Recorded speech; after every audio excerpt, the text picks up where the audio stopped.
All right. This is part of a series, Intro to Backpacking, just basically looking at gear and method. If you're looking to purchase some gear and, you know, what different things to look for. This is on tents. I wish I had or could have a tent set up or a couple tents so you could look at a couple things. What I'm going to focus on primarily is a solo tent, which means just one person. You can basically take everything I'm telling you and apply it to multiple people if you're going to have two or three people. But primarily, I'm just going to be looking at it in terms of one person if you're looking at doing some solo hiking. Um, okay, so this is what a tent is going to be roughly the size um, when it's all packed up. Um, there's a couple different types of tents or sleep shelter systems that you can have.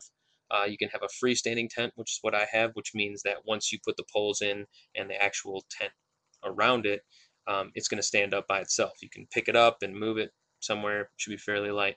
Another one is if it's non-freestanding, it means that once you set it up, there will be lines that are attached to it that you have to stake out. And so once the tension from the strings against the tent is what's going to keep it up.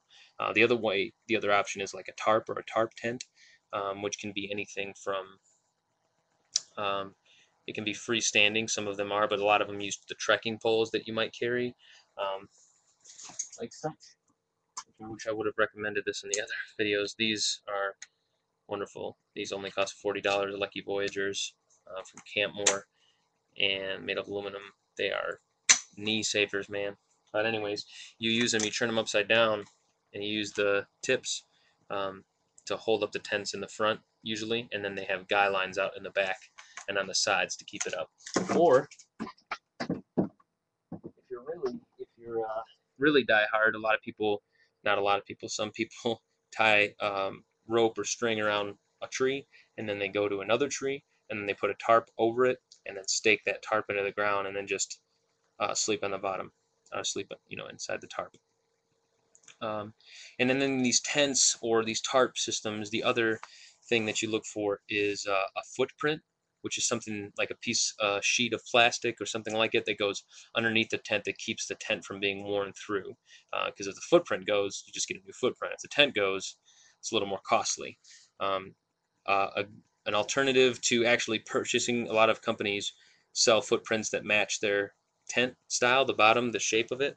But a good alternative, and actually the one I use, is the Tyvek house wrap that goes, it's the insulating layer that goes around houses. If you actually cut off a piece of that, the size roughly of your tent, the area, square footage, you can throw that on the washing machine once or twice and it'll soften it up. It's really durable, it's waterproof, it's light, it works perfect, and the stuff is super cheap. If you can go to like a construction site where you see somebody working on a house or renovating a house and they happen to have some, see if they'll cut off a piece of you for you, because usually they have some scrap and it's really cheap to get. So I recommend that.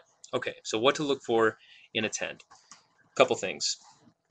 You're going to want to look at total weight. They usually have it determined in two weights. They have minimum weight and total packed weight. Minimum weight is it'll come with a rain fly and a footprint.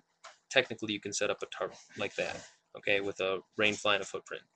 The second one is basically using the tent, the rain fly, and the footprint. Total. That's everything that comes along with it, okay? So you're going to look at both of those weights. I just look at the total packed. I want to know what everything is going to be total. Okay, try to get it 3 pounds or less. You can do that reasonably. Um, the other thing that you're going to look for is square area on the inside, which means once you get inside the tent, how much room is there on the floor? How much room do you have to work with, or how long is it total? So if you're a big guy and you get a smaller tent, your head's going to be touching the top or your feet's going to be touching the bottom, and if it's humid outside, moisture is going to leak into the tent. Okay, and start reading reviews about how breathable the tents are, how well air circulates, because some of these tents that I were looking at, the North Face 12 for instance, was one that I was really interested in, but every review I read talked about how much moisture gathered inside of it. So I was like, oh, good, glad I didn't go with that. The other one is the vestibule size, which is you set up the tent. It usually has no-seam mesh netting for most of it, and then there's a rain fly that goes over it. And usually the rain fly goes out quite a bit past the tent, and it's zipped or something like that, and you can put your bag or you can put your shoes there. It gives you a little dry spot if you want to cook. And the vestibule size is going to differ from tent to tent. Okay, so you've got weight, you got square footage, you got is it freestanding or not, you have vestibule size, and it's going to come in two different types usually as far as entry. They're going to have a side entry, which is what this is. This is a Marmot EOS one person. Runs about $200, and there's a lot of tents that fall in that $200 range. Um, I would say the closest competitor would be the Big Agnes SL1. It's roughly the same design. Only difference is it goes in the front. Okay, so if the tent's set up long ways, you go in where your head would be if you're laying down, whereas this comes in where your side would be where you're laying down. So the best thing to do is just make sure that you have a light tent that has a good stuff size, which is the total size once it's packed.